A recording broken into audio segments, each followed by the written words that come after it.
Benvinguts a esta nova edició de les nostres confidències, en aquest cas aprofitar l'exhibició de Susan i el Diablo, que s'estrena avui fins diumenge.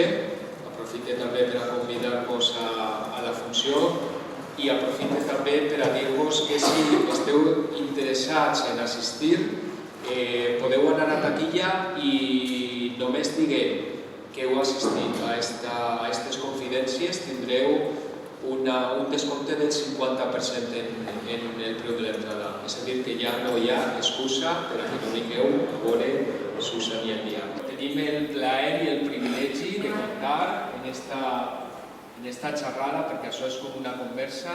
Primer a la nostra mestra de cerimònies, Anna Noguera. Què volem dir d'Anna Noguera? Una persona, una guerrillera a nivell cultural, a nivell social, articulista, escritora, una persona molt notòria, molt necessària per a nosaltres en l'àmbit de la cultura especialment, i ella farà un poc d'entrevistadora i companya de conversa. Tenim a María José Goyanes, actriu, com deien ahir en la roda de premsa, llegenda viva del teatre espanyol. Segur que serà un plaer escoltar totes les coses que ens diga de la seva trajectòria d'aquest espectacle concret. I tenim un poc al pare de la criatura, Txema Cardeña, director, dramaturg, d'una amplíssima trajectòria també, persona importantíssima en el que és el teatre i les arts escèniques valencianes dels últims 80 anys, dels últims ¿cuántos? 30, 20, 30. Eso de los homenajes. Més d'un quart de segle. Eso por el homenaje. Sí, perquè la setmana passada en la Mostra d'Autors Contemporáneos l'autor homenatjat era precisament Txema, que és un orgull per a tots nosaltres. I res, us deixe Anna Noguera. Després de la conversa sí que estaria bé deixar un ratet per a que hi hagi una mica de feedback, preguntes, comentaris, per a que això siga un encontre el més viu possible. Així que moltíssimes gràcies. Recordeu lo del descompte, per si esteu interessats, que segur que després d'esta conversa us picarà molt la curiositat d'anar a veure aquest fantàstic espectacle. Moltíssimes gràcies.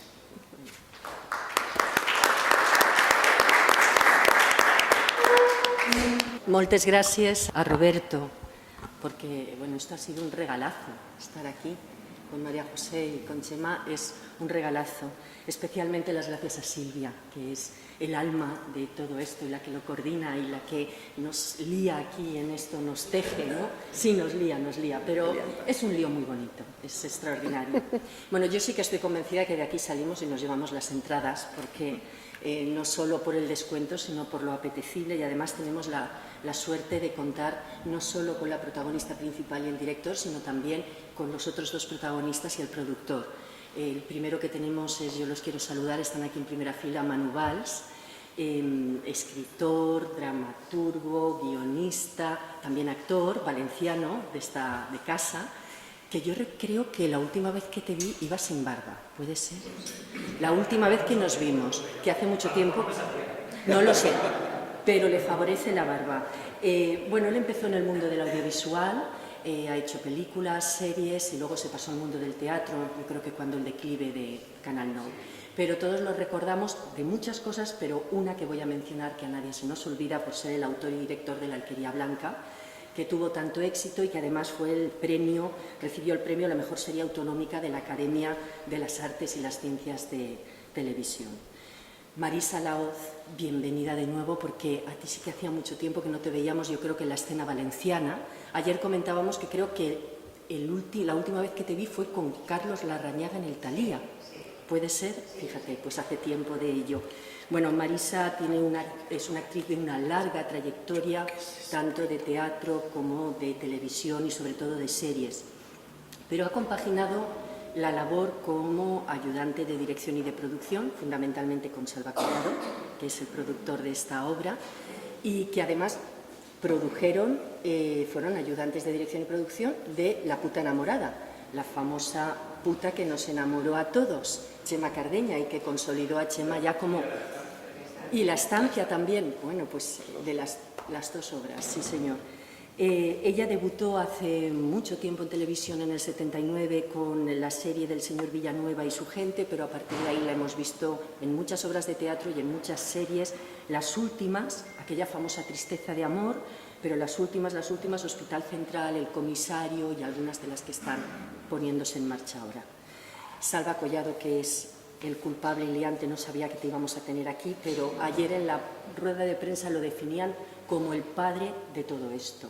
Él fue el que los citó a todos y embaucó a Chema, que se dejó embaucar fácilmente, porque, según decía Chema ayer, este papel lo hizo pensando por y para María José. Bueno, Chema Cardeña, el tiempo pasa rápido. Te quiero mucho, pero además te admiro y respeto mucho el trabajo de Chema. Nos conocimos, no vamos a decir cuántos años tenemos, sino los años que nos conocemos, y ya cada uno hace cuentas. Pues el año que viene hará 25 años de Arden Producciones, 25 ya, y todos esos nos conocemos. Creó Arden Producciones junto a Juan Carlos Garés, al cual mandamos un saludo, que estará ahora de ensayo, estará de ensayo también, y luego se puso en marcha, después de esas trilogías como autor de teatro clásico y de la helénica, la Sala Ruzafa, en 2011, que ha sido, bueno, es una sala emblemática para todos y que ha revitalizado un barrio, recuperando ahí, poniendo una pica bonita cultural. Pero mira que costó mucho la Sala Ruzafa, nos llenó de disgustos, a él sobre todo y a Juan Carlos. Hubo momentos que yo creo que tiraban la toalla, pero salió adelante. Y como decía Roberto, acaba de ser autor homenajeado, y los homenajes no es solo por largas trayectorias, sino por calidad y por sapienza. Así que no te canses todavía. Está triunfando con su Shakespeare en Berlín por todas partes. Es una obra que yo creo que está teniendo un éxito extraordinario. Y Chema es de esas personas que entiende que la cultura vale que es ocio, vale que es diversión, vale que hay que pasarlo bien, pero también hay que aprender cada vez que uno se sienta delante del teatro. Él entiende la cultura como una responsabilidad en la cual no ha dejado obra que no plantee dilemas morales. Hoy es el Día Mundial de la Filosofía, por cierto. Bueno, pues Susan y el Diablo plantea dilemas morales de la empatía, de la compasión, de la justicia, del sistema actual y un montón de cosas más. Antes de pasar a María José, te hago a ti la primera pregunta, porque luego María José es una conversadora incansable, pero además tiene muchas fama de que no me cosas, callan. No, muchas cosas Mienten. que contar. Así que, por si acaso no habla Chema, le hago la primera pregunta. ¿Cómo es trabajar, ahora que no nos oye ella? Ella no está. ¿Cómo es trabajar con María José? ¿No te temblaban un poco las piernas como director teniendo que dirigir a María José Goyanes? ¿Cómo es trabajar con ella? Hombre, lo más suave que me ha dicho es torturador. De ahí, imagínate. Pues te voy a decir una cosa. Es fácil por una sencilla razón. Porque es una actriz. María José Goyanes es una actriz. Esa palabra que mucha gente, ese título que mucha gente se atribuye, no es cierto, no es tan fácil. Y María José es una actriz. Y cuando te encuentras delante de una actriz, es decir, una persona que respira teatro, que sabe de teatro, que entiende el teatro, y que también tiene un compromiso con el teatro, es muy fácil. Es muy fácil porque María José es una actriz obediente, disciplinada, puntual, trabajadora y muy valiente. Entonces no ha sido difícil porque cuando un director tiene la suerte de encontrarse con una actriz, repito, es todo muy fácil. A veces te encuentras con personas que no son actrices, que son otras cosas. Pero María José, ella sabe cuál es su trabajo y sabe cuál es este oficio. Entiende perfectamente el oficio y entiende la responsabilidad que supone subirse a un escenario, lo que supone todo lo que envuelve un espectáculo, no solo ella, sino todos los que formamos parte. El teatro sigue siendo afortunadamente un trabajo de equipo y eso es lo maravilloso que tiene el teatro. El teatro no lo hace una persona, ni siquiera el autor. El teatro lo hacemos todos los que formamos parte de ese proyecto. Eso también lo entiende ella. Y no me temblaron las piernas porque ella asusta. Oye, pero vamos a ver. No me temblaron las piernas porque yo creo que cuando nos miramos los dos cara a cara fue de... Yo creo que los dos somos potentes y fue de vamos a llevarnos un pulso. bien. Un pulso. Fue, vamos a llevarnos bien y lo vamos a pasar bien. Y yo la verdad, aparte de aprender muchísimo, me lo he pasado muy bien con ella. He tenido la suerte de conocerla como persona, de enamorarme de ella de reírme mucho con ella, porque me lo paso muy bien con María José, como te has dicho, es una gran conservadora, no, conversadora. Conservadora no tiene nada. No tiene nada. Y bueno, todo el proceso, la verdad es que los otros dos actores entramos también en un... No ha sido una obra fácil. No, no ha sido fácil. Ha sido una obra Muy que difícil. creo que para los tres Muy dura. han tenido que somatizar muchas cosas. No es una obra fácil. Yo creo que no ha habido un Les día ha costado alguna durante el lágrima. proceso cada uno de los tres ha estado malo en algún momento, porque es una obra que te hace bajar a unos infiernos y a unas situaciones duras y difíciles, y ellos son seres humanos, aparte de actores, parece Claro. que no, pero son seres humanos. Y no ha sido fácil, pero pese a no haber sido fácil, yo creo que los cuatro, vamos, hemos tenido una comunión muy bonita y hemos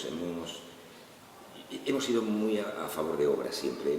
Hemos trabajado siempre, ha habido problemas, ha habido situaciones difíciles, ha habido, porque mes y medio pasan muchas cosas, pero nadie ha tirado nunca la toalla, siempre ha habido una actitud muy positiva y yo he estado muy a gusto. Yo siempre diré que para mí Susan va a ser siempre un referente, porque me ha enriquecido mucho, no solo como creativo, sino como ser humano también, porque he tenido la suerte de estar rodeado, aparte de grandes profesionales, de grandes seres humanos. Pues vamos con María José, porque de ella tengo algunas cosas que quiero que nos cuentes de tu vida, porque tú lo has dicho, es actriz. Si alguien lleva en los genes ser actriz, yo creo que nació ya, y cuando su madre la vio dijo, no te queda más remedio, Mimi Muñoz dijo, hija, al matriarcado familiar y vas a ser actriz. Sí, pobre padre mío, no consiguió que ninguno fuéramos médicos. Bueno, ¿a ti te Nada. gustaba lo de la medicina? ¿Lo Sí, tenías como una yo segunda tenía vocación? como la de la copla, mi pero- corazón repartido, ¿no? Entre dos amores. Y hasta los 15 o 16, que había visto operar a mi padre, entonces me había enamorado un poco de él y de cómo trabajaba, de cómo enfrentaba su profesión, y me pareció tan hermoso.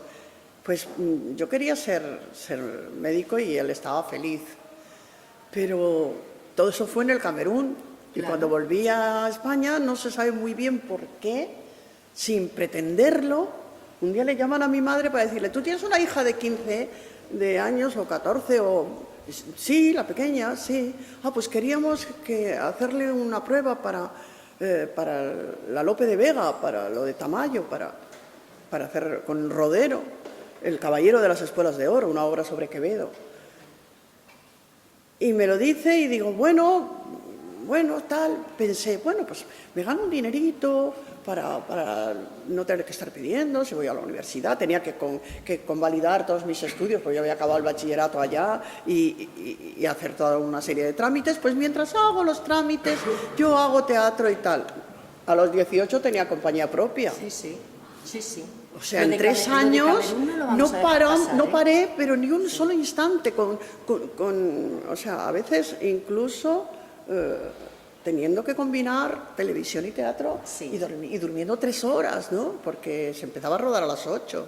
Vamos a hacer un alto para que se ubiquen de dónde viene María José Goyanes y que recordemos toda la familia. Porque su abuelo ya fue el actor Alfonso Muñoz. Alfonso Muñoz fue el primer actor con Margarita Xirgu muchísimo tiempo, con Lola Membrives, con grandes de la Su madre, escena. Mimi Muñoz, que además ha dejado una impronta, decía ayer Chema, si con alguien me hubiera gustado trabajar es con Mimi Muñoz. Sus 3 hermanas. A mi su tía hermano, Pilar Muñoz, maravillosa, que estrenó La Martirio de la casa de Bernarda Alba, que se la escribió Federico para ella, y La María de Yerma, también de Federico García Lorca. Entonces, sus 3 hermanas. mis 3 y su hermanas. hermano, actores. Tiene solo una obra con las 3 hermanas. Estáis todas las hermanas. De televisión, Solo sí. una de televisión. Sí, Solo una. Las 5 Navidades de Eso, Carlos Dickens, sí. o algo así se llama. Y es la primera vez, la hicimos en Barcelona, porque yo estaba haciendo teatro en Barcelona. Entonces, para poder hacerlas en ese instante, pues la trasladaron, Televisión Española. Hacíamos muchos estudios unos en televisión de Su de primer Cataluña. marido, Manuel Collado, director y productor. Y hermano de y aquí. Salva Collado, su hermano. No decir Su hermano cuñado, mayor. Exacto, también. Y su hijo, Javier Collado, pues Ya el es la que cuarta generación. Nos enamoró a todas con ese Héctor de Amor en tiempos revueltos. No digáis que no era un personaje ideal, que Javier lo ha abordado y que Sí. lo tenemos todas en todo el mundo Sí, en la pero luego en retina. teatro también ha hecho cosas fantásticas. Sí. La propia Puta enamorada de Chema, maravillosa. La estancia, Estancia que también. hacía de Marlowe y que yo creo que para Javier ha sido esa función concretamente un antes y un después. Pero ella porque- habla de que a los 15 empieza teatro, pero antes empezó televisión y antes empezó cine, porque hay un descubrimiento así pequeñito que no sabemos de una nena chiquitita con 8 o 9 años, 9, yo creo que no llegó, sí, 9, ¿no? Se llamaba la película Un rayo de luz. Un rayo de de luz, la primera Marisol. película de Marisol. La primera película de Marisol sale ella, que es una niña con mucho desparpajo. Muy eso que repipi, dice que con era- gafitas. Sí, sí, pero muy divertida. Me tiñeron el pelo de oscuro y esas Sí. cosas. Pero bueno, yo Es lo decir, disfruté. te criaste en el escenario, subías y bajabas de la escena.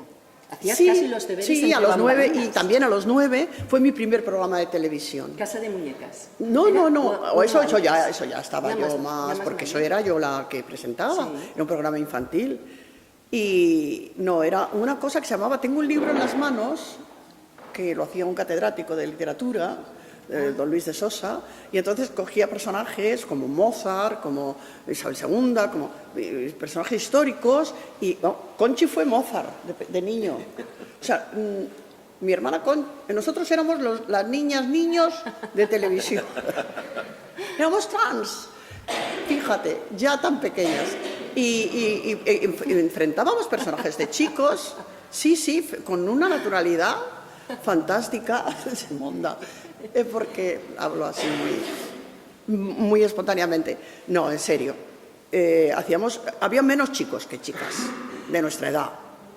Entonces, porque los chicos que habían, pues eran mayores. Eran Luis Varela, era Jaime Blanch, eran unos chicos que eran como ya adolescentes, casi chicos mayores, o sea, con respecto a nosotras. Entonces, pues nosotros cuando había un niño lo hacíamos. Entonces era muy divertido. Pero yo la primera cosa que hice no hablaba, pero tenía como tenía que cantar algo o decir hacer como un quejido, nada. Me pusieron un micrófono solo para decir eso, pero había algo que sonaba y era mi corazón, que ya debía estar enfermita de corazón yo, que luego más tarde nos enteramos, salió a la luz. Y decían, ¿y ese ruido qué es? Y se había puesto el microfonito aquí y era mi corazón, bom, bom, bom, bom, de los nervios que tenía yo de decir como un sonidito, nada, ni una frase. Pues estaba muerta de miedo. Y es verdad que a los 18, lo has dicho tú, ya tienes su primera compañía junto Con a Emilio. un jovencísimo Emilio Gutiérrez. Emilio Gutiérrez Cava. ¿Quién es Emilio para ti? Un amigo muy especial. Es mi hermano. Es una persona a la que quiero mucho, con la que voy a volver a trabajar, con la que acabo de hacer el día 11 pasado un recital de poesía erótica del siglo de oro, de amor y lujuria, que hemos hecho juntos, que lo hicimos a nuestra vez hace 4 años y tal, y ahora vamos a hacer un personaje, o sea, un espectáculo sobre Galdós y de doña Emilia Pardo Bazán, se llamará Galdós enamorado, de Alfonso Zurro. Y bueno, y se basará también en las cartas de doña Emilia Pardo Bazán a Galdós, pues tuvieron un romance bastante apasionado y secreto en aquel momento, ¿no? Aunque ya se han publicado cartas de ella, porque las de él no se sabe dónde están. Se sospecha que pueden haber sido quemadas o vendidas, no sé, o estaban en el Pazo de Meirás, que era la casa de la Pardo Bazán, y allí en su guardilla misteriosamente se produjo un incendio, justo en su escritorio. Entonces, pues está claro que aquellas cartas se hicieron desaparecer, más que desaparecieron. Y bueno, es muy apasionante el volver a enfrentarme otra vez, además, con Emilio, porque el recital es más frío, cada uno tiene su parte y hay poca interacción. Pero volver a hacer una función de teatro con él, después de tanto tiempo, yo no sé cuál fue la última cosa que hice con él, ¿Y eso pues me hace muchísima ilusión, porque... La primera época erais casi una Claro, pareja es que además lo inseparable, hacíamos todo en porque- televisión. O sea, nosotros formamos compañía porque éramos como la parejita de televisión española. O sea, hacíamos muchos estudios unos y tal, y todo el mundo además nos quiso siempre emparejar. Emparejar, sí, sí. Sí, ¡ay, qué buena parejita hacen ustedes! Cuando vamos por la calle, las señoras que nos besan. Sí, sí, sí, les ha hecho mucha ilusión. Los periodistas, que antes no eran tan fieles de... En fin, pues jugaban con nosotros un poco, el día de los enamorados venían a hacernos un reportaje y sabían que yo era la novia de Manolo Collado y él era el novio de Janik Zurakowska, que era una actriz polaca o no sé qué, que estuvo aquí en este país muchos años y que era bellísima. Y lo sabían. Y decíamos, no, pero si cada uno tenemos pareja. Y decían, no importa, no importa. Pero a la gente le gusta mucho veros. Entonces, así pasan el día de San Valentín María José y Emilio.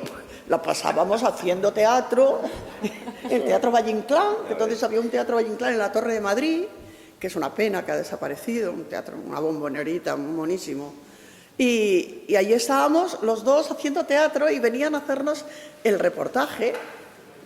Pero era una cosa como muy naif, muy tonta, muy infantil, pero se conoce que al personal le gustaba muchísimo la posibilidad de que fuéramos novios, porque otra cosa no hemos sido nunca.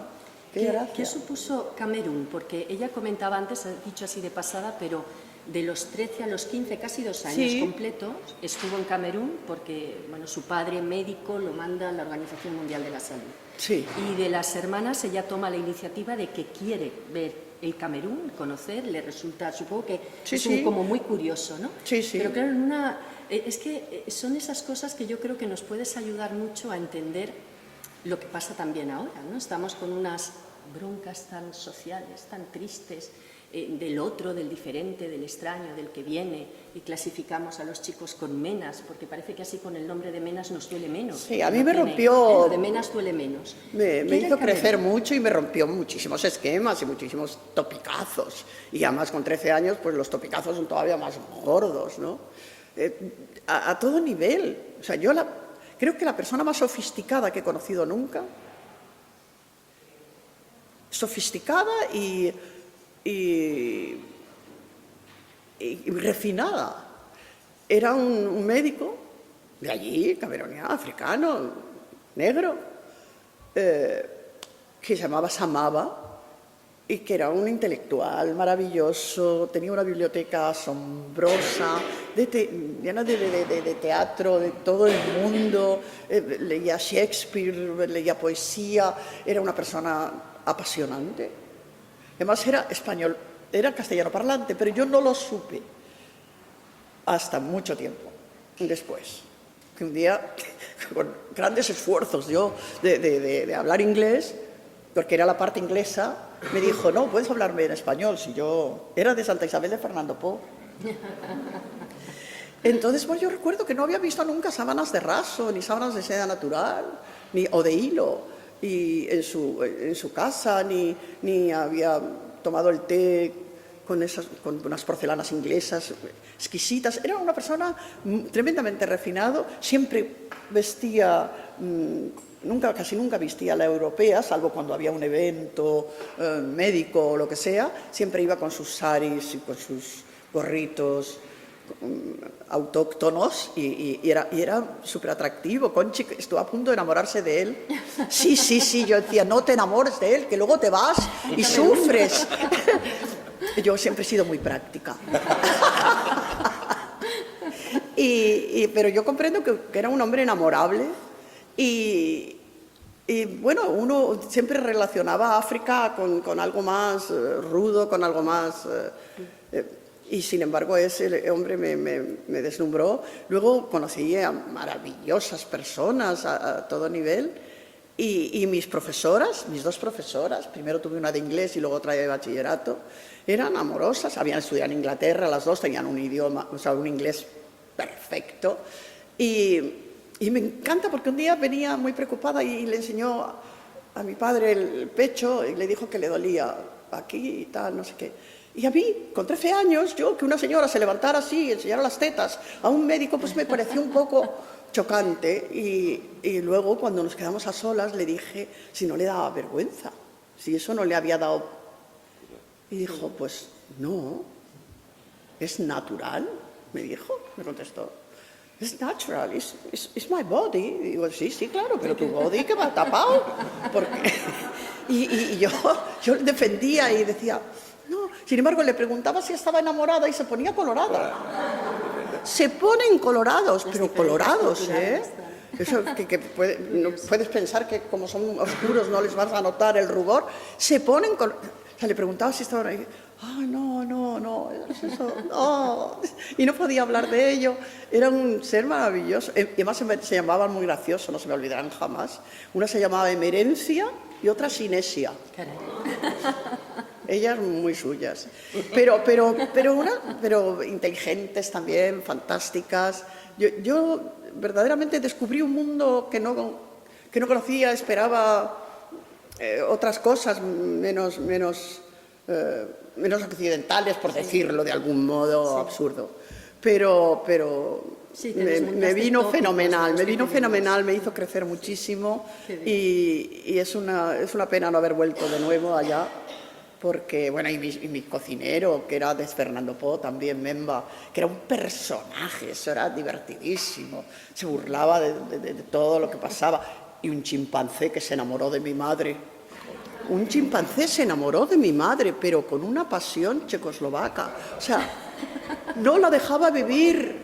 O sea, no podíamos pasar por las ventanas. O sea, teníamos que agacharnos para que no la viera, porque él seguida venía. Era el enfrente, o sea, en nuestra casa estaba el gobernador de Bamenda, que era un sitio bastante grande. Fue el papa ese viajero, fue también a Bamenda. Pues...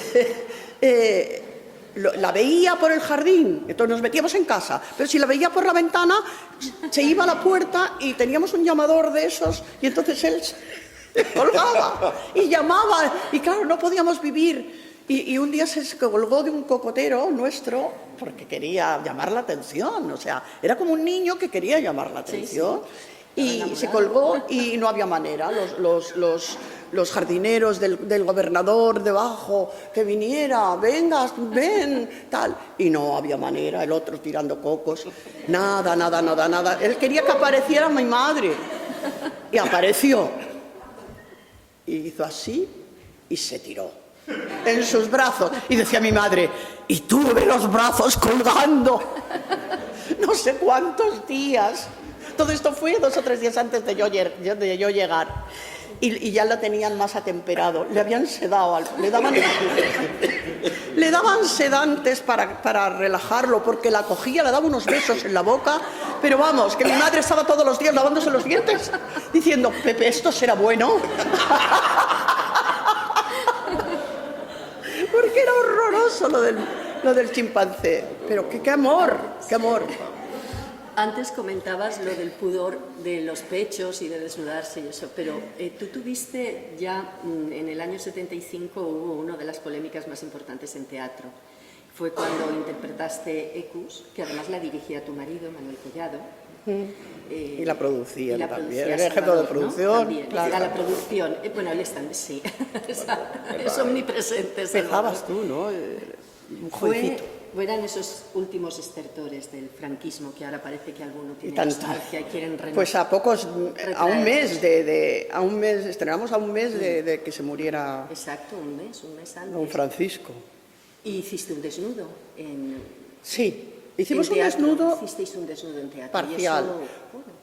El desnudo era total y tuvimos un ensayo general en donde los 5 censores que nos mandaron, en vez de 2, 5, que los vimos aparecer y dijimos, hasta luego, Lucas, esto se ha acabado. Y después de la función nos dijeron que tenían que hablar con nosotros en un despacho. Y dijimos, pues ya está, van a decirnos de una manera educada que lo prohíben, que no nos dan no decíamos el cartón de censura, lo llamábamos.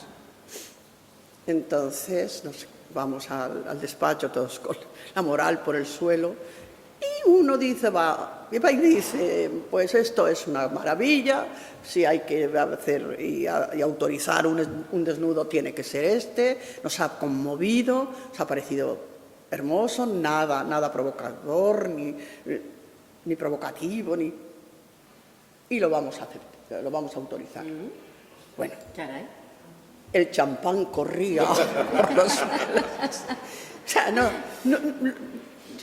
sé cómo explicarte, lo celebramos, viva, bravo. O sea, se nos caía todo el tinglao, era uno de los espectáculos más caros de la historia del teatro. Y habíamos levantado el suelo del Teatro de la Comedia, que tardó 7 días en subir por un sistema hidráulico muy antiguo y tal, y se puso a nivel de los palcos.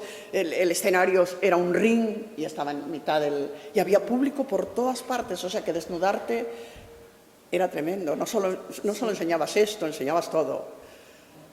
Y era tremendo. Yo recuerdo el ensayo general que me eché a llorar y Manolo se enfadó conmigo. Me dijo, eres una actriz, tú no debes llorar, tú no parece mentira, lo vimos en Estados Unidos y te pareció maravilloso. Digo, sí, pero bueno, pero permíteme que llore porque es mi primera vez en pelota picada en un escenario.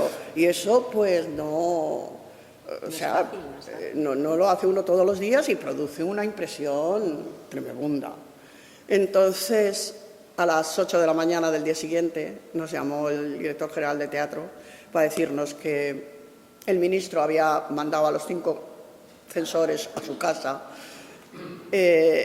y que les habían además multado por autorizar esto y que yo saliera en combinación y él en calzoncillos. En una escena de amor en donde hacer el amor, quiero decir, 2 niños jóvenes, pues vamos, lo de la combinación, una chica que trabaja en una cuadra y que va con vaqueros, pues como que no. Vamos, yo de entrada yo no he usado combinación. Entonces, pues una chica de 16 años que no... Ay, quítate la combinación. Si tú te la quitas, yo también. Entonces, no tiene sentido, ¿no? Entonces le dijimos que no, muchas gracias, que la oferta no nos servía. Y vino a ver el director general de teatro, lo vino a ver Mario Antolín, marido de María Fernanda Docón, nombre de teatro, vino a ver el espectáculo, también le gustó muchísimo e intentó mediar. Pensamos incluso hacerlo de vestidos y mimarlo, pero quedaba muy sucio. Luego, a la hora de que él se pusiera encima de ella, quedaba como más sucio incluso. Y además corrías el riesgo de que alguien dijera, ¿y si probaras a desnudarte? Porque el chico decía, no puedo. Y claro, vestidos, pues como que no. Pantalón vaquero, el de ella, en fin, eran muchos impedimentos. Y decidimos que no sé, no sabíamos qué íbamos a hacer cuando nos ofrecieron la posibilidad de que yo hiciera topless, vamos, que saliera enseñando los pechos y él con el calzoncillo y yo con la braguita. Fuimos portada de todos los periódicos con un tachón aquí y otro aquí, sí, Juan Ribó y yo. Y 10 días el teatro cerrado. 10 días del teatro cerrado porque no sabíamos qué hacer, porque no nos dejaban. O sea, pero Manolo decía, pues yo voy a la cárcel, yo tengo mi autorización de censura y yo voy a la cárcel porque tengo razón y bueno, que me metan en la cárcel, a ver si se atreven, con todo en orden, ¿no? Todo en regla. Y finalmente, bueno, pues aceptamos eso. Pero fue igualmente un escándalo, sí, un escándalo. Me tiraban bombas fétidas al cuerpo, me llamaban puta, en fin. Sí. Fue horroroso, me amenazaban con matarme a mí y a mi hijo. Yo estaba recién parida, como quien dice, porque yo no lo iba a hacer, lo iba a hacer otra chica que a última hora se echó para atrás, una actriz. Y entonces, pues Manolo me dijo, oye, hazlo, lo haces una semana o 15 días, yo mientras tanto te sustituyo. ¡Jo! Cualquiera se iba. Irse significaba claudicar, claro. Irse significaba decir, sí, tengo miedo. Sí. Y entonces, pues aguanté el tirón, pero vamos, había un comité de defensa. A mí el CDR catalán me recuerda a lo del comité de defensa de la Revolución cubana y también el comité de defensa de la moralidad, CDM, que me escribía a mí, que cuidaban de la moralidad de este país, que se iba a corromper por unas minitetas. En fin, era tan absurdo todo. Chema, ¿cómo encaja la libertad creativa con la libertad de expresión, con las censuras, cuando hacéis textos y tienen que interpretarlos? ¿Cómo se lleva todo eso? Se lleva muy mal. Yo la estoy oyendo hablar y claro, que esto es muy grave, pero es que 2007, 2008, a mí aquí se me censuró un título. A mí Bueno, se me dijo que aquí sí, yo, ha aquí en habido Valencia. varias censuras Sí, sí, de sí. carteles, de obras... Sí, sí, y de cartel. Y de cartel a mí se me carteles, censuró sí. un título y se me dijo que con ese título no iba a estrenar en ningún lado. Pero además amenaza. Lo recuerdo, por eso te pregunto. Era Clandestinos, que tuvo que llamar Clandestinos porque se llamaba Cristo Cerá. Hace un tiempo te hubiese contestado otra cosa, ahora mismo me importa un rábano, quiero decir. Ayer nosotros hicimos un ensayo de un próximo espectáculo que yo sé que va a hacer mucha pupa a mucha gente, pero me da exactamente igual. Esta mañana estaba haciendo una entrevista para un diario de Córdoba que me preguntaban exactamente lo mismo. Y algo que tú ya has introducido, Ana, es nuestra obligación como creadores, es nuestra obligación no callarnos, es nuestra obligación sacudir conciencias, es nuestra obligación dejar que el público tenga la libertad de elegir lo que quiere, que el público piense, que el público razone por sí mismo. Por esta sinrazón que tenemos está pasando lo que está pasando. Está pasando lo que está pasando. Porque cuando a la gente no todos se lo tapamos, se lo vendemos de una manera, no le dejamos más que hacer lo que nosotros queremos que hagan, pasan estas cosas. Y yo creo que los creadores lo que tenemos que hacer es dejar que el público se cuestione cosas, que tome sus propias decisiones. Lo vais a ver en Susan, pero pasa en Shakespeare en Berlín o pasa en la próxima, La Invasión de los Bárbaros. Yo creo que es el público el que tiene la última palabra. Tú pones el espejo, lo que decía Shakespeare, si es que no hemos inventado nada, tú pones un espejo y es el público el que toma sus decisiones, el que juzga, el que decide, el que opina. Claro. Y esa es la libertad de un creador. Y un creador que no esté comprometido con su época nunca ha sido un gran creador. Porque los grandes han sido grandes porque se han atrevido, desde Aristófanes a Brecht, a Sartre, da igual. Siempre ha habido un compromiso. El arte por el arte, también se dice en La Invasión de los Bárbaros, no es arte, es estética, es moda. Tiene que haber una parte de ética, de Siempre, vanguardismo, claro, de atrevimiento. claro. De... Y de hacer mover conciencias, Claro, de que al salir uno no diga, oye, ¿dónde tenemos aparcado el coche? Sino que siga hablando, que cuestione cosas, que te remueva por dentro y que te haga plantearte la vida de otra manera. Me da rabia porque lo estoy volviendo a decir. Yo hace mucho tiempo, y no sé, Ana, si fue precisamente cuando tú presentabas mi libro. Yo hablaba de que cuando la libertad parece más segura es cuando más en peligro está, y que nos hemos acomodado de una manera que estamos donde estamos. Yo estoy muy preocupado.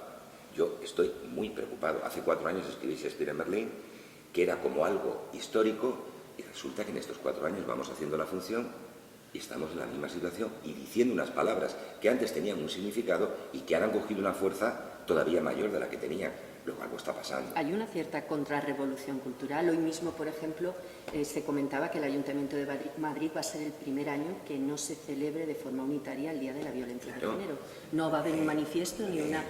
porque entran en escena otros personajes que todo eso lo cuestionan. Estamos oyendo unas majaderías, pero unas majaderías que han tomado una categoría, que es lo que más me preocupa, de noticiable, valga la redundancia, absurda.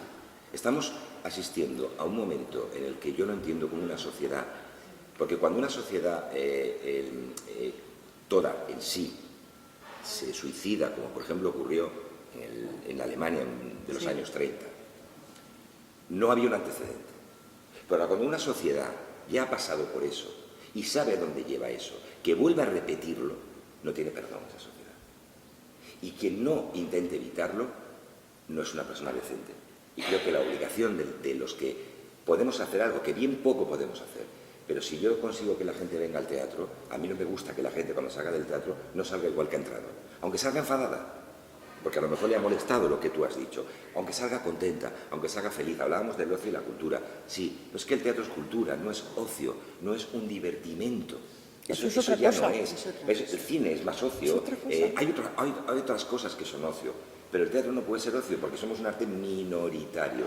Y quien tiene el buen gusto de ir al teatro, que a mí me parece que es la gente que más gusto tiene del mundo, la que va a un teatro, la que compra una entrada, no, el público a pie que quiere ver teatro, hay que respetarlos, hay que darles la dignidad que se merece. Y creo que los creadores estamos en la obligación. Y repito, claro que hay censuras, y hay imposiciones, y sobre todo hay algo que me preocupa más. Y autocensuras. Sí, bueno, esa es otra. Pero hay algo que me preocupa más, que hay adoctrinamiento. Y eso es lo que a mí, en estos momentos, más me preocupa del momento que vivimos. Que te intentan adoctrinar a ti, al creador. Tienes que hacer esto, lo tienes que hacer de esta manera, y tienes que hacer... Y yo lo digo, para lo que me queda en el convento... Vale. Nos autocensuramos los Sí, tres me puntos autocensuro. Vale. ¿Quién es Susan? ¿Qué vamos a ver esta noche? Con todo esto que estamos hablando, María José. ¿Qué vamos a ver? ¿Qué se van a encontrar todos ellos que ya se llevan la... Bueno, pues es una mujer, es Susan Atkins, la asesina de Sharon Tate, la que participó en esa... Además de ser la asesina física de Sharon Tate, participó en esa masacre tremenda de 7 personas, con lo cual, pues también es responsable de esos 7 crímenes, ¿no? Es esa mujer después de haber pasado 40 años en la cárcel y estar enferma con un tumor cerebral que la impide la movilidad y que la tiene ya bastante, o sea, bastante limitada. Y bueno, pues pide la condicional para morir. Pide la condicional que ha pedido durante 14 veces más. 14 veces más. Y no se la conceden. Bueno, nunca lo consigue, ¿no? Aunque ella dice que esta vez es diferente, ella tiene esperanza porque la pide para morir, no para vivir. Quiere morir en casa. Entonces, a mí, yo, al enfrentar este personaje que es difícil de vivir, de sentir,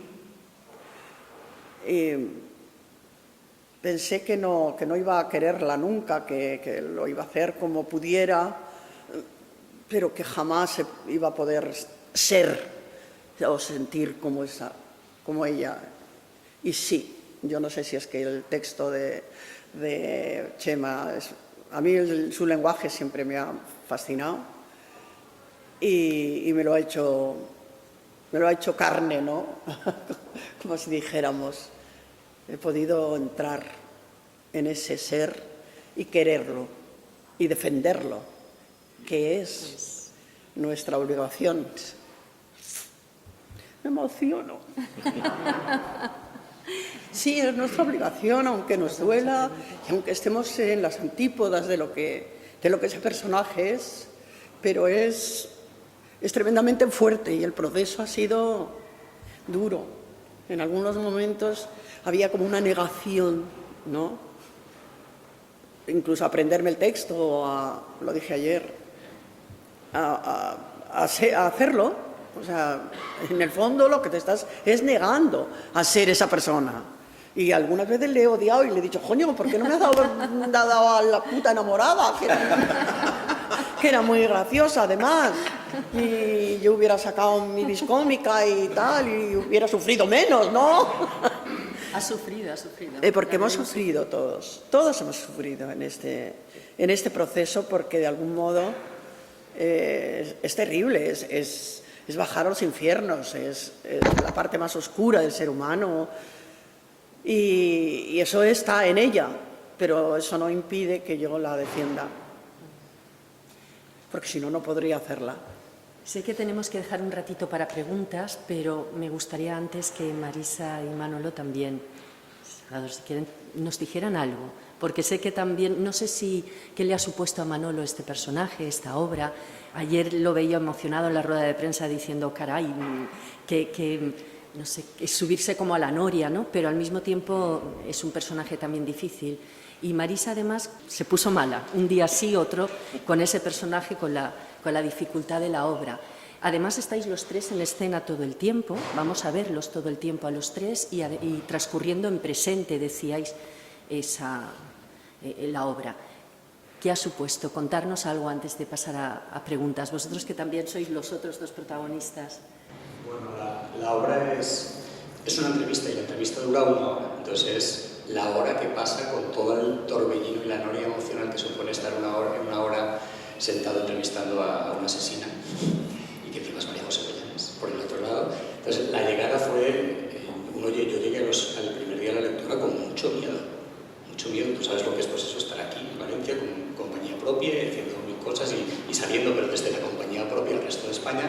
pero de repente trabajar pues con Marisa y con María José, las que yo no conocía de nada más que verlas en televisión, en los Estudios 1, y luego a este señor que es un monstruo también y que da mucho miedo. Pues enfrentarte a todo eso simplemente porque se le ocurrió que yo podía hacer este personaje y pues llegar allí, yo me acuerdo sobre todo. ¿Y lo odias o lo amas ahora, Chema, por el personaje? Yo es que a Chema tampoco lo conocía de aquí de Valencia, pero no teníamos trato emocional. Y la verdad es que tiene cara de serio, pero es que es imposible no quererlo, porque cuidan muchísimo a los actores, pero de una manera que no te puedes ni imaginar. O sea, hay directores, yo he trabajado con algunos directores que desde el sufrimiento sacan lo mejor de ti. Y a mí es que sufrir ya, no sé, a lo mejor estoy muy mayor ya, pero es muy bonito trabajar desde el refuerzo positivo, y Chema trabaja así. Y entonces es muy bonito. Y llegar a esa primera lectura y empezar a leer, y sobre todo me acuerdo es que nos empezamos a mirar a los ojos prácticamente sin habernos dicho ni una palabra, la lectura, y empezamos a mirarnos a los ojos. Y dices, pues esto va a ser muy bonito, y lo ha sido. No solo la experiencia de estar viviendo en una casa Gran Hermano ahí en Vargas, sino toda la experiencia, y luego con personajes, es un regalazo. Los 3 personajes están muy bien escritos, es un gusto hacerlo. Y sobre todo, pues eso, tienen muchas aristas los personajes, y cuando te dan personajes así es muy bonito trabajarlos. Y yo empiezo siendo un periodista muy amarillo, que va hurgando, y luego va cogiendo una fuerza toda la obra muy bonita. Y eso, pues ha sido muy bonito. El caso de Marisa es diferente porque ella tiene una gran experiencia, porque además los conoce a todos, porque la relación con María José y con Salvador es una relación estrecha. Has trabajado con ellos, trabajas con ellos, y también... No, pero la conoces, no, digo, pero personalmente sí, la conocías mucho, no es el caso de Manolo, y luego a Chema también, con las producciones de las obras. Entonces, ahí hay como una complicidad que parece que el nuevo era Manolo, pero hay una complicidad, y aún así has sufrido mucho, decías tú, en esa obra. Cuando se planteó lo de la casa esta de Gran Hermano, que íbamos a convivir todo el tiempo ahí, yo decía, bueno, a Chema le conozco, pero bueno, le conozco de haber ido a estudiar La Puta Enamorada como producción, de comer juntos, pero de vivir, de levantarte por la mañana y decir buenos días, de qué modo nos hemos levantado cada una. Claro, y además no es que no le conocía, digo que va a haber un chico que no conozco de nada. Bueno, ha sido un placer absoluto, es que no parábamos, no nos separábamos en las 24 horas del día, solo cuando íbamos al baño, no nada más. O sea, el resto del día estábamos juntos. Yo las voy a hacer en Vargas. Yo ya, mi propuesta va a ser que se ensaye en una casa, todos ahí metidos. Bueno, para mí ha sido complicado. Yo hacía exactamente 6-7 años que no me subí al escenario. El personaje de Rosemary es apasionante, aparentemente muy alejado de mí, sobre todo en sus formas. Es una mujer muy brusca, muy ágida, con un gran corazón. Y yo al principio pensaba, digo, ¿qué me está pasando? Parezco una principiante, y creo que no, precisamente porque no lo soy. La responsabilidad de ser actriz era tan fuerte que en algún momento pude sobrevivir. Y por eso comentaba ayer que si no hubiera sido por ellos, yo no estaría aquí. Pero lo tengo claro, por mí no hubiera estado. Si estoy aquí es por ellos, nada más que por ellos. Salvador Collado, y por Curro. Yo he sido por él. Es otro tema. Salvador, tú que eres Es el un culpable, animalillo. Salvador Collado, ¿por qué Susan? ¿Por qué esta obra? ¿Quieres plantear algo? ¿Quieres romper algo? Es sencillamente... ¿Por qué? Lo que quería era seguir trabajando con Chema y estrenar una función de La Puta Enamorada, La Estancia, que ha sido una gran satisfacción para mí, que creo que han sido 2 producciones muy bonitas, pero le pedí a Chema que escribiera una función contemporánea, y le pedí que pensara en María José, y pues puso manos a la obra, y en menos de un año teníamos Susan encima de la mesa, y cuando yo lo leí me emocioné mucho por la función. Lo que tenemos es una gran satisfacción. además por el compromiso, que para mí en el teatro es una cosa fundamental. Hemos tenido muchos problemas para estrenar este espectáculo porque se plantea estrenarlo hace un año. Entonces, bueno, pues dados los problemas que existen ahora en el teatro con esa magnífica burocracia que nos hace la vida cada vez más imposible a la gente de la cultura, todo el proceso se ha retrasado un año. Y tenemos la suerte, además, de que los 3 actores son los 3 actores para los que Chema escribe la función, que hayan querido esperar un año para que pudiéramos poner la producción en pie. No solo ellos, sino todo el equipo, o sea, Luis Delgado, Juanjo Llorens, Alfonso Barajas, todo el equipo que teníamos desde un principio. En el libro que tiene Chema publicado, que es anterior al comienzo de los ensayos, figura el mismo equipo que se ha hecho. Entonces, una gran satisfacción el hacerlo. Público, los que estáis aquí, ¿alguna pregunta? En primer lugar, mucho éxito. Estoy absolutamente segura de que lo ha sido, absolutamente. Y me interesa mucho preguntarte a través de qué emoción o de qué sentimiento conseguiste conectar con el personaje. O sea, ¿qué emoción o qué sentimiento te llevó a conectar? ¿Qué emoción o sentimiento te llevó a conectar con Susa? O sea, ¿cómo lo conseguiste? ¿Qué emociones? ¿Qué me llevó a conectar la compasión, con la la empatía, compasión, quizás. la empatía, sí, indudablemente. O sea, yo pienso que una persona que está sufriendo, que sabe que no tiene solución, que tiene sus días contados, más o menos, ya no puede hacer daño a nadie, y entiendo que ¿por qué no? O sea, que unos días más, unos días fuera o unos meses, lo dice ella en el texto, no van a hacer que cambie nada, nadie va a peligrar. Es una mujer mayor, no va a hacer daño a nadie, no es un peligro para la sociedad, y por lo menos morir en una cama que no esté grabado el nombre de ese penal, ¿no? Es lo único que pide. Y entonces me parece que sí, que se le debería conceder, y que a veces, o no a veces, que en este sistema que hemos creado, no tan perfecto como debiera ser, pues se confunde muchas veces la justicia con la venganza, y que creo que hay cosas que hay que revisar, y que me parece perfecto que las familias de pronto no puedan perdonar, pero creo que la justicia debe legislar al margen de esas cosas, y que es injusto dejar a una persona que ya ha cumplido una pena de 40 años, que es toda una vida, pues que no pueda morir en su casa. Es una mujer que está casada con su abogado, que tiene dónde ir, porque nunca ha tenido nada, ¿no?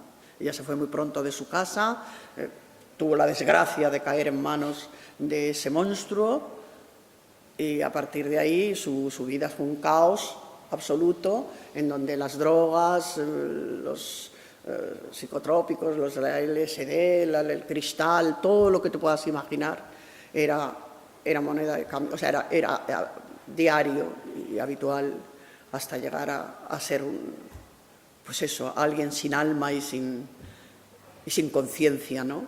Pero todo eso da un vuelco tremendo, y en la cárcel toma conciencia de quién es. Entonces, ese sentimiento de querer ser libre un solo momento antes de morir, me parece que debiera ser escuchado y debiera ser atendido y aceptado. Deduzco, por lo que has comentado, que realmente piensas que esa persona podía haberse vuelto, o sea, podía haber salido de la cárcel y podía haberse metido otra vez en la sociedad, o ya lo pones como un límite máximo. Ante la muerte puede volver a morir en su casa, pero antes, ¿crees que sería factible? Tú que has entrado, si hubiese vuelto antes, antes a lo mejor quizá diera más miedo, no se sabe. Quizá eso pudiera suscitar más dudas respecto a si se portaría bien, no, o volvería a las andadas. Yo creo que no, yo creo que no era... O sea, yo creo que si esa chica, en vez de tirar por ese camino terrorífico y encontrarse con esa gente, hubiera estudiado y se hubiera formado y no sé qué, no era una asesina en serie. O sea, no creo que hubiera pasado nada antes, pero indudablemente en este momento que narramos, o sea, en donde se sitúa Chema al escribir esta función, que es en la última petición de condicional que ella hace para morir fuera, porque ya tiene un tumor cerebral que la han operado y no hay nada que hacer, y sigue creciendo y sigue teniendo problemas en las piernas y va con silla de ruedas y, en fin, quiero decir que el momento no deja lugar a dudas. No sé, el hecho de que fueran 20 años antes sería otra función y sería a lo mejor otro discurso y otro planteamiento, pero en este caso me parece que sí, que sería piadoso. ¿Cómo has sido capaz de llegar a ese infierno? Ver si eso te hacía pensar un poco en esa reinserción posible antes de... Sí, bueno, pues todo te lo cuestionas, te planteas absolutamente todo y te remueve. O sea, los actores, cuando hacemos estas funciones y pretendemos que a la gente le pase un poco el proceso pequeñito, en una hora, de lo que nosotros hemos pasado en mes y medio, ¿no? Pues que ella no es imparcial, porque ella defiende ya mucho a Susan. Yo defiendo a Susan. Ella la hubiese liberado, ¿no? Yo la hubiera liberado. Se ha metido en ese tema. Yo no he podido ni siquiera decir nada malo de Susan delante de ella. O sea que... Yo decía, porque cuando esa hija de la... Yo, un momento, iba drogada, iba no sé qué. Yo siempre la he defendido, pero yo creo que es lo único que podemos hacer los actores cuando enfrentamos a un personaje así tan terrible, pues es poderlo entender, poderlo defender, quererle, ponernos en su piel, porque de otra manera vomitaríamos allí mismo, o sea, es que no podríamos hacerlo. Que la actriz, pues... No quería recordaros que la venganza que comentabas, que tiene mucho que ver con la familia de la víctima, y ayer en la rueda de prensa comentasteis lo de la ley que... Eso fue porque la madre de Sharon Tate luchó hasta el último momento y consiguió que le admitieran lo que se llama la ley Tate, que es que para conseguir la condicional alguien que ha asesinado, la familia tiene derecho a opinar en el comité de evaluación. Y es lo que vale. Y eso, en este caso, además es grave porque la madre de Sharon Tate murió de cáncer, murió luego el padre, murió la hermana de Sharon Tate, murió la otra hermana de Sharon Tate, los 4 de cáncer, y la pequeña es la última que le negó a Susan Atkins la libertad. Pero es curioso que decían que realmente todos los Manson, la familia entera, se habían llevado a todos los Tate del mapa. Pero sí, eso es un problema que yo personalmente creo que no lo entiendo. No entiendo que la justicia permita eso. Porque obviamente un familiar nunca va a permitir... Nunca va a estar limpio para decir, porque es lo que hablamos, la obra plantea eso, que es justicia, que es venganza, hasta qué punto existe la reinserción, hasta qué punto realmente todo el sistema penitenciario está creado para que la gente pueda tener una segunda oportunidad. Ya sé que es muy difícil cuando estás en el pellejo de que te han matado un hermano, a una madre, vale, pero es que una cosa es lo que decía María José, una cosa es la justicia, otra cosa es la emoción, y una sociedad no se puede llevar solamente por la emoción, obviamente. A Chema y a María José, el personaje es un personaje histórico. Yo no he visto la obra ni la he leído aún, ¿no? ¿Hasta qué punto habéis trabajado a nivel de creación y de interpretación, sobre el personaje histórico, o sobre la recreación vuestra, o sobre la situación de una mujer en esa situación? Que son 3 niveles muy distintos, ¿no? Y me interesaría saberlo. Bueno, yo te puedo decir que la obra está escrita en base a lo que a mí, Susan Atkins, de verdad, desde los 20 años hasta los 60, puedes ver perfectamente toda la evolución de entrevista por entrevista, porque fue una mujer además que concedió muchísimas entrevistas y ves perfectamente la evolución de esa jovencita de 20 años a esa señora. Y de verdad que es abismal. Entonces, yo para crear el personaje, lo que intenté fue, en el momento en el que esta mujer estaba, añadir todo ese pozo. Pero teatralmente yo he preferido que crear una Susan, crear una persona, que da igual que se llame Susan Atkins o que se llame como se llame. Es una situación concreta. Sí que es cierto que yo con María José sí que he intentado acercarla mucho a esa mujer, pero siempre hemos partido de lo que decía ella, de la situación personal de una determinada persona que vive esa situación, porque creo que es lo que tú decías, es un personaje histórico, pero es una excusa para razonar, es una excusa para hacernos planteamientos y no es la única. Además nos ha pillado, curiosamente, en el periodo de ensayos, el juicio, por ejemplo, se llamaba Ana Julia, la que mató al niño a este, nos pilló el proceso. Y estábamos viendo decir, cuántos paralelismos había entre una cosa y otra y qué iba a pasar después, ¿no? Yo sí, a la hora de escribir, sí que reconozco que el personaje de Susan me fascinó, entre comillas, porque, insisto, he podido ver entrevista tras entrevista cómo evoluciona una persona de 40 años, incluso contradiciéndose, pero mi interés es más en que nos planteemos que es una persona, y que da igual que sea Susan Atkins, no sé. Es un ser humano y ya está en otro punto totalmente distinto y vitalmente distinto. ¿No te ha pasado preguntarte, ¿y ella qué hubiera hecho en esta situación? El personaje real, ¿no? Al que seguramente Chema la conoce muy bien por todo lo que ha contado y seguramente tú también por el trabajo conjunto, pero la frontera entre una mujer en esa situación y esa mujer americana seguramente es un camino. A mí me interesa mucho saber cómo lo habéis vivido en realidad. Realmente yo te voy a decir una cosa. Yo cuando escribo, por mucho que yo escriba, yo siempre dejo que él sea el actor el que tenga la última palabra, lo digo de verdad, y ellos lo saben. Yo he oído cosas que yo desde escritura quería conducir hacia un lado, pero cuando he tenido a la actriz o al actor delante, me he dado cuenta que lo que el actor me estaba ofreciendo era mucho más interesante. ¿Por qué? Porque claro, el actor también hace un trabajo, y yo soy actor y sé perfectamente que eso nos pasa. En el caso de María José, como ella desde el principio se esforzó, como bien ha dicho, en entender a esta mujer,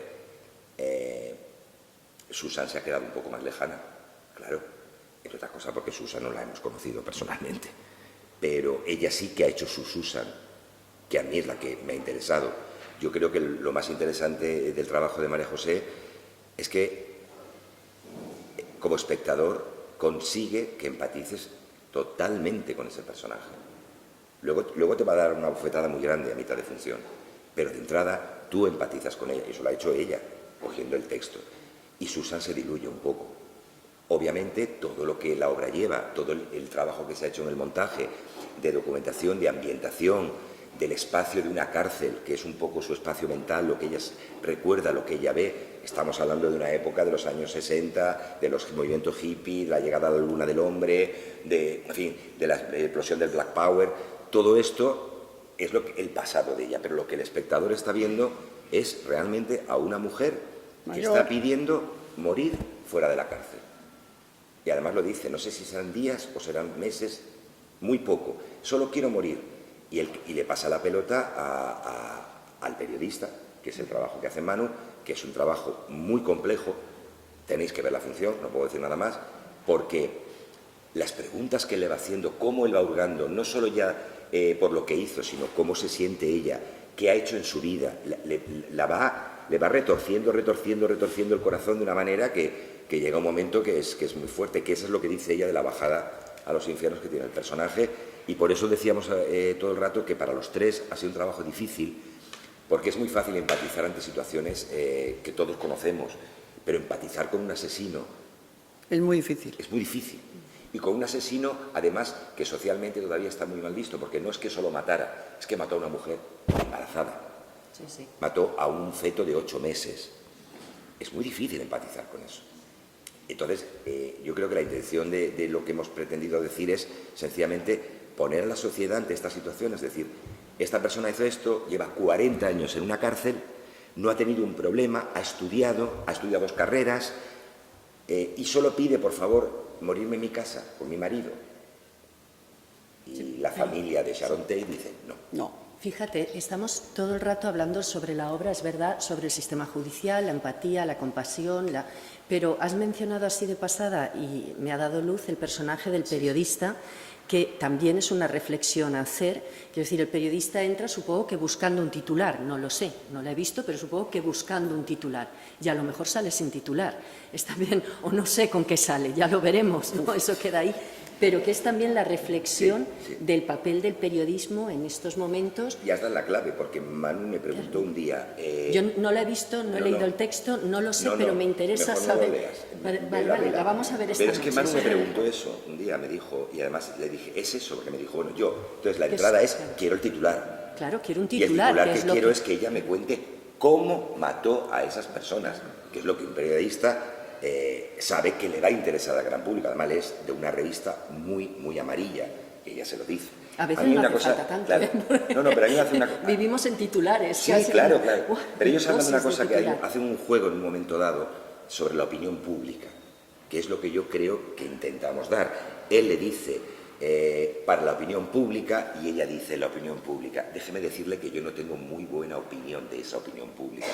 Y él le contesta, es cuestión de opinión. Es esa opinión pública la que va dirigida a la entrevista de él. Lo que pasa es que él es un periodista muy poco tópico. Y hasta aquí podemos. Vale, hasta aquí podemos leer. ¿Quién es el tercer personaje?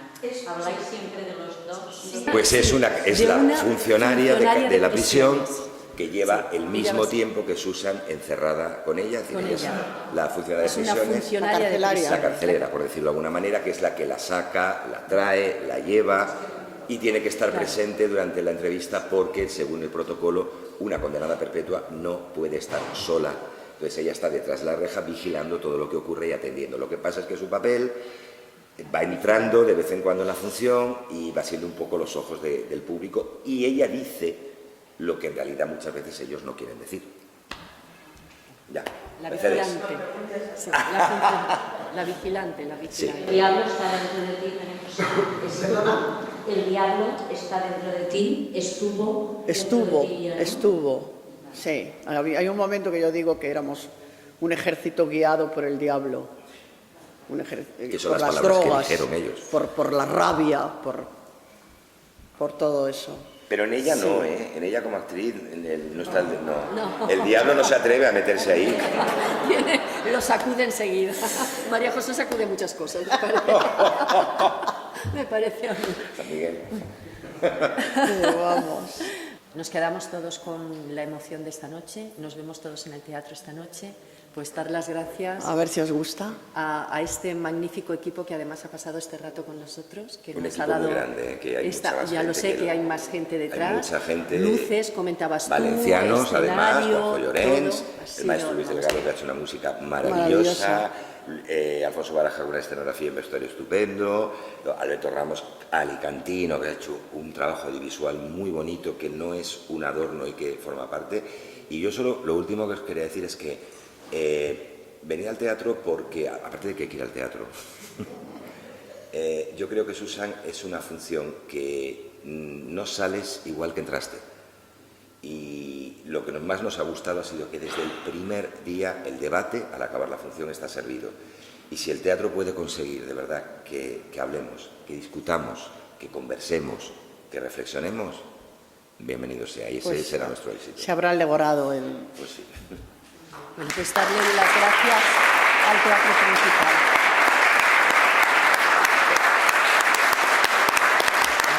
A vosotros. Gracias.